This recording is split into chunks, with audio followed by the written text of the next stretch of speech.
करूं? कुछ समझ में ही नहीं आ रहा है। मैं किसी का भला करना चाहता हूँ तो बुरा हो जाता है। अब क्या करूं मैं? मेरे इस कार्य से माँ भी बहुत दुखी रहती है। अब क्या करूं?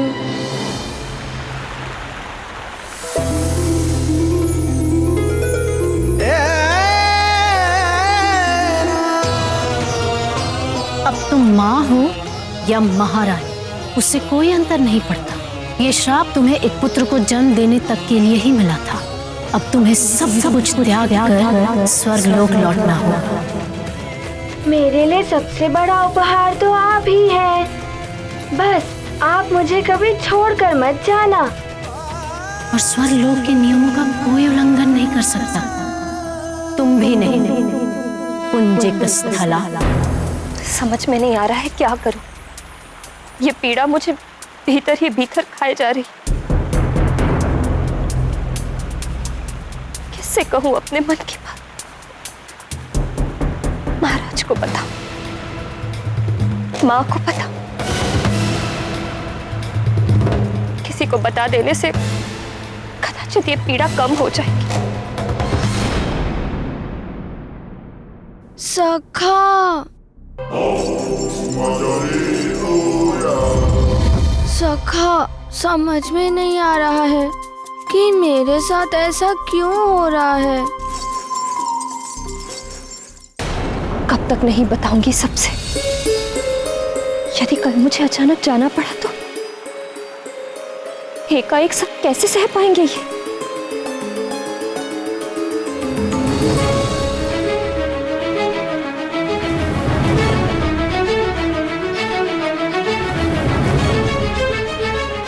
मैं अब और विलंब नहीं कर सकती। मैं अभी ये सब सच्चाई जाकर बता देती हूँ महाराज को।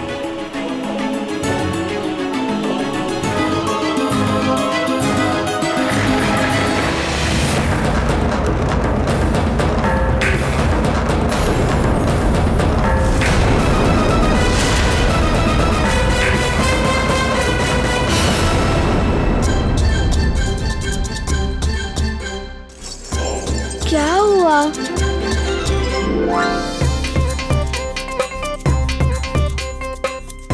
माँ के पास? सखा, तुमने अच्छा सुझाव दिया। माँ ही इस समस्या का समाधान कर सकती है। चलो। माँ! मेरे दास, मेरे सुमेरु के सेवकों, अब से तुम मेरी सेना के सैनिक हो।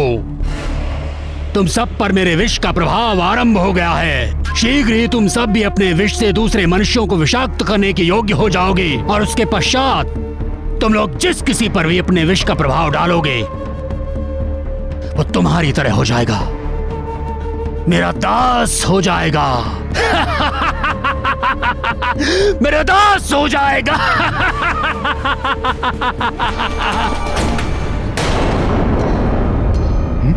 अरे ये क्या? सब ऐसे क्यों चल रहे हैं? हाँ? अरे मुखिया जी, नदी का जल विषैला हो गया है। सभी गांव वालों से बोल दीजिए नदी से जल ना लें। अरे क्या हो गया? कोई उत्तर क्यों नहीं दे रहा है?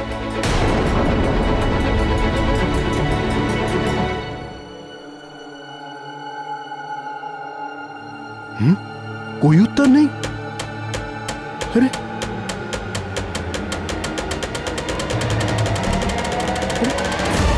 कोई उत्तर तक नहीं दिया।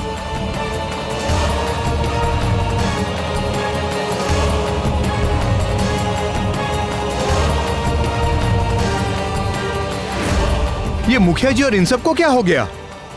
अरे इन्हें बता दिया ना, अब छोड़ो इनको। चलो चलो महाराज को बताते हैं। हाँ चलो।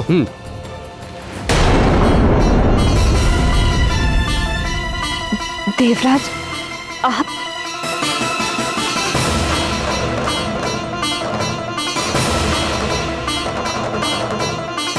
पुंजिक स्थला, तुमने क्या सोचकर मेरी आज्ञा की अवहेलना की? क्षमा कीजिए देवराज, आपकी आज्ञा की अवहेलना करने की तो मैं स्वप्न में भी नहीं सोच सकती। ये सब मैंने इसलिए किया क्योंकि अब मैं मां हूं।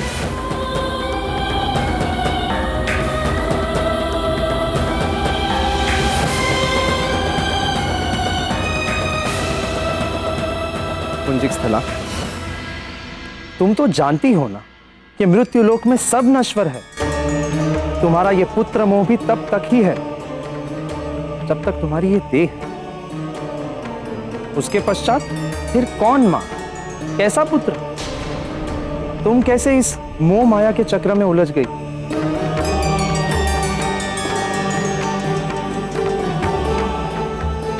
पुंजिक स्थला, तुम्हारे श्राप की अवधि अब समाप्त हो चुकी है और अब तुम्हारे स्वर्ग में लौटने का समय आ चुका है।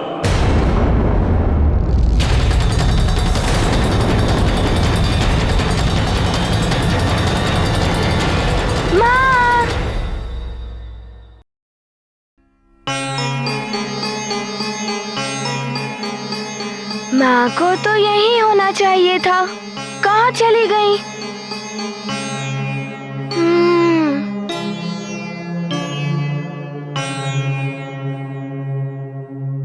चलो,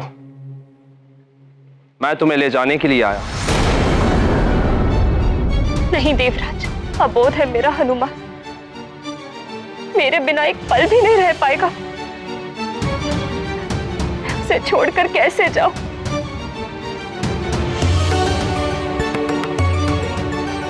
पुंजिक स्थला, स्वर्ग संहिता तुम्हें यहां और रुकने की आज्ञा नहीं देती और स्वर्ग के नियम कोई नहीं तोड़ सकता, इसलिए तुम्हें चलना ही होगा। नहीं देवराज, ऐसा मत कीजिए। बिना बताए चली गई तो सब समाप्त हो जाएगा। मेरे विच्छोह को कोई नहीं सह पाए, कोई नहीं।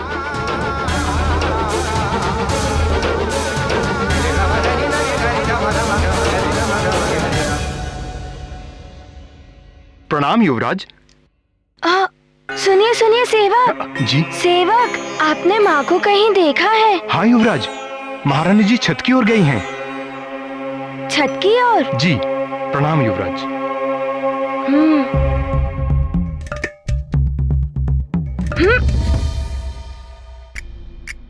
माँ ने कहा था अत्यधिक आवश्यकता हो तभी शक्ति का प्रयोग करना। पुंजिक स्थला, ये तुम्हारा पुत्र मोह ही बोल रहा है। ये मिलना, पिछड़ना, सुख दुख, ये सब पृथ्वी के जीवन में होता ही रहता है, किंतु तुम्हें इससे बाहर निकलना होगा। कैसे मैं इस पुत्र मोह से बाहर निकल सकती हूँ देवराज? इस जीवन के 12 वर्ष मैंने मात्र तप किया है, कठोर तप। वर्षा, घोर शीत सब सहा है मैंने, तब जाके भगवान शिव ने मुझे आशीर्वाद दिया। मुझे हनुमान जैसे पुत्र की मां बनाया। मां बनने तक का ही तो श्राप था ना पुंजिक स्थला। मां बनते ही वो श्राप पूर्ण हो गया। और मां का उत्तरदायित्व, वो भी ऐसे पुत्र की मां का उत्तरदायित्व जिसे जीवन में बड़े बड़े कार्य करते।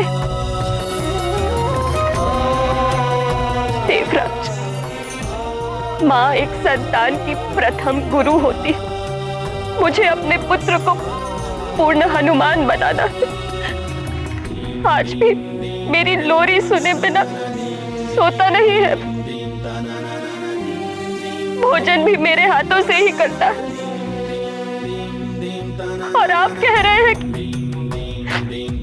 कि मैं उसे छोड़कर चली। किंतु पुंजिक स्थला, नहीं देवराज, नहीं, मैं इतनी निष्ठुर मां नहीं बन सकती। मैं जानती हूँ जिस प्रकार मेरे प्राण मेरा पुत्र है, उसी प्रकार मैं हनुमान का जीवन हूँ, मेरे बिना एक पल भी नहीं रह पाएगा। अबोध है मेरा हनुमान।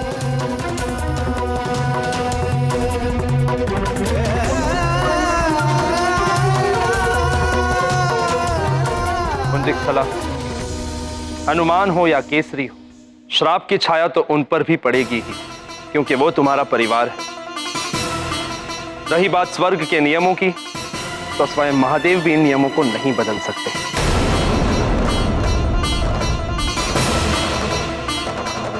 इसलिए ये तो निश्चित ही है कि तुम्हें सबको छोड़कर वापस जाना होगा।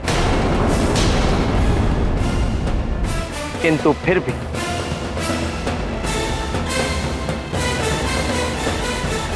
हनुमान के लिए मैं तुम्हें पूर्णिमा तक का समय और देता हूं।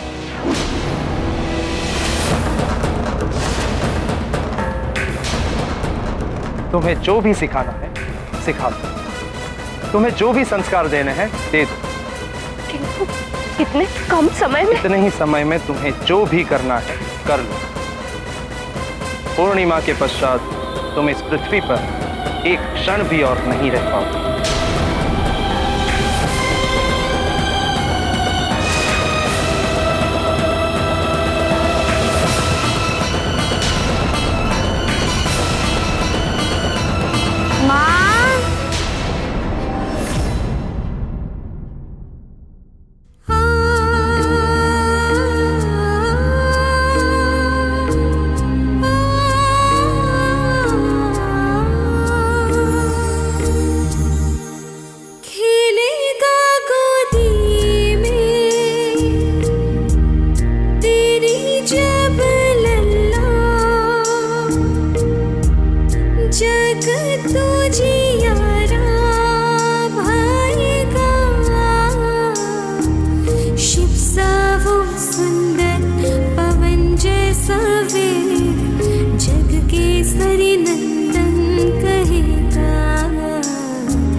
मुझसे रुष्ट है ना?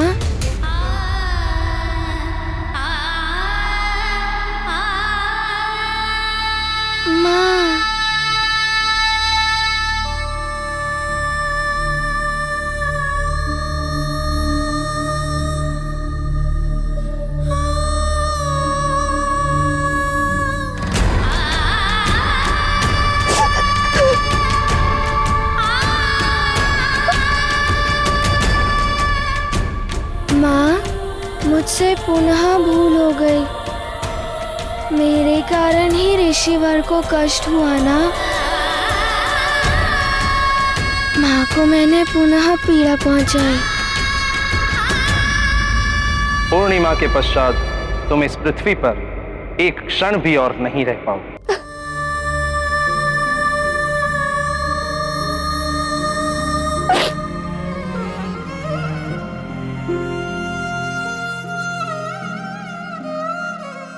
मैंने आपको पुनः रुला दिया ना?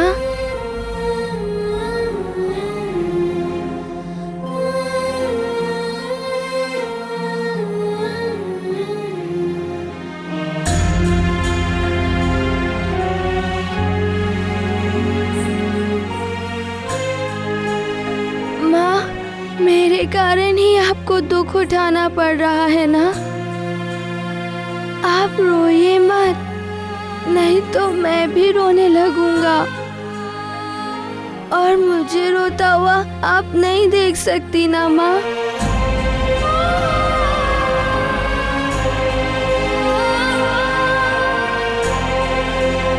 माँ,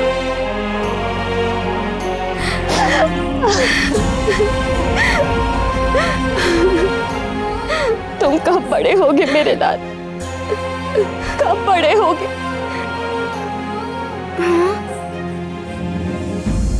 बड़ा होना है? लो अभी हो जाता हूँ।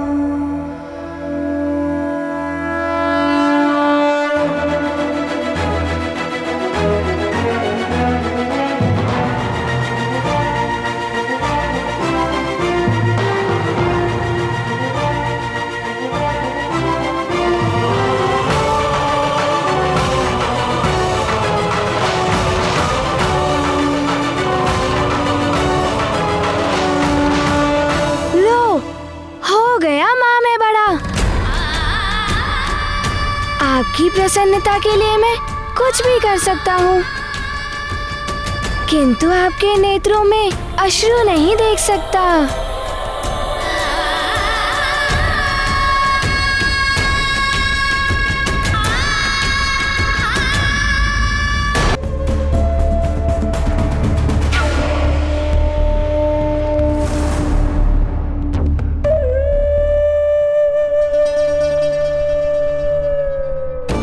तब तुम सब नगर पर आक्रमण करोगे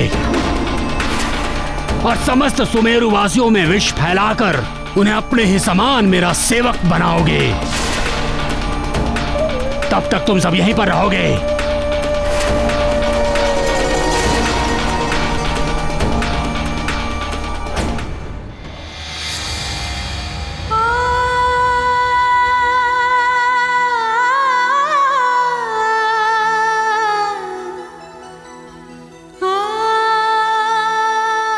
क्या हुआ पुत्र?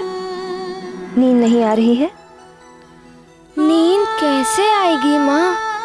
कहीं आप फिर से पहले जैसी दुखी हो गई तो?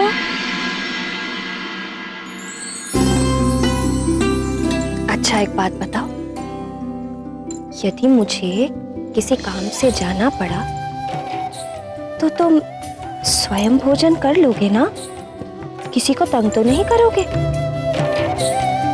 और पिताश्री की बात मानोगे ना? कहीं जाना भी हो तो उनकी आज्ञा लेकर जाओगे या उन्हें बता कर जाओगे, है ना?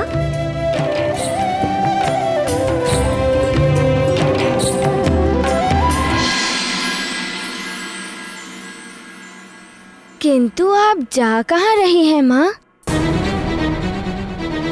जहाँ जहाँ आप जाएंगी वहाँ मैं भी आऊंगा। मैं आपके बिना एक पल भी नहीं रह सकता।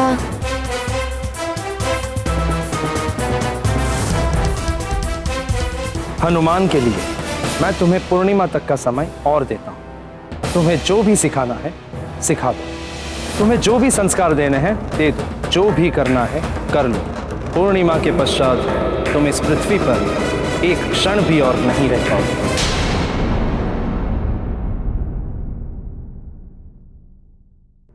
पुत्र, बहुत बातें हो गई, चलो सो जाओ। आओ।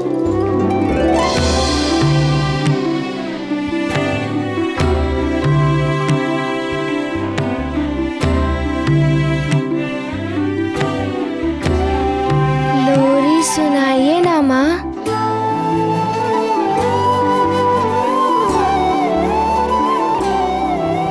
पुत्र, कब तक लोरी सुनकर सोया करोगे? बड़े हो गए हो तो युवराज बन गए हो, अब तो लोरी के बिना सोया करो।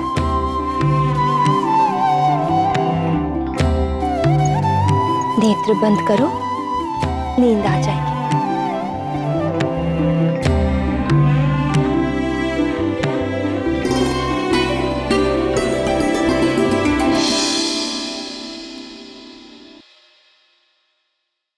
अब ये सब तो सीखना होगा तुम्हें पुत्र।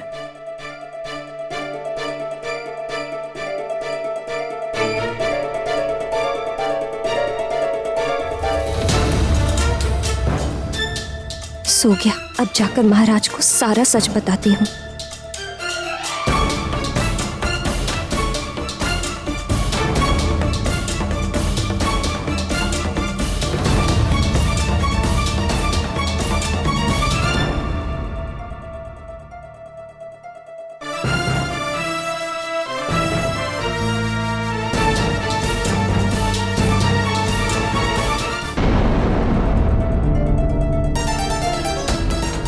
महाराज बैठक में है। कोई विशेष मंत्रणा चल रही होगी।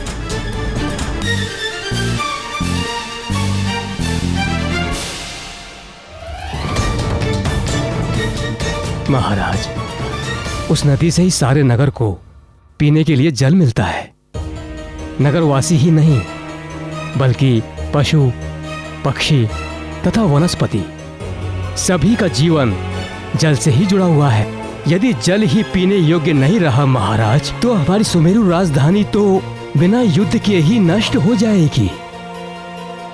किंतु महाराज, आपके कहे अनुसार हमने सारी व्यवस्था कर दी है तथा नदी के आसपास सारे सैनिक तैनात कर दिए गए हैं ताकि उस नदी के जल को कोई छू ना सके।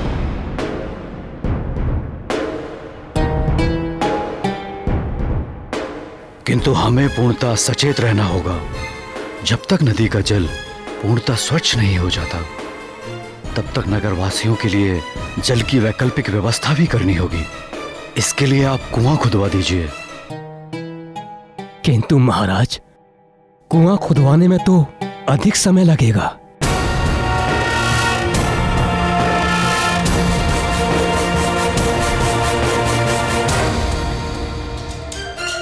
अब ऐसे मैं क्या कहूँ महाराज से? पहले से ही इतना तनाव है उन्हें, ऊपर से मैं भी अपना दुखड़ा लेकर बैठ जाऊं। अपना दुख क्या सुनाऊं?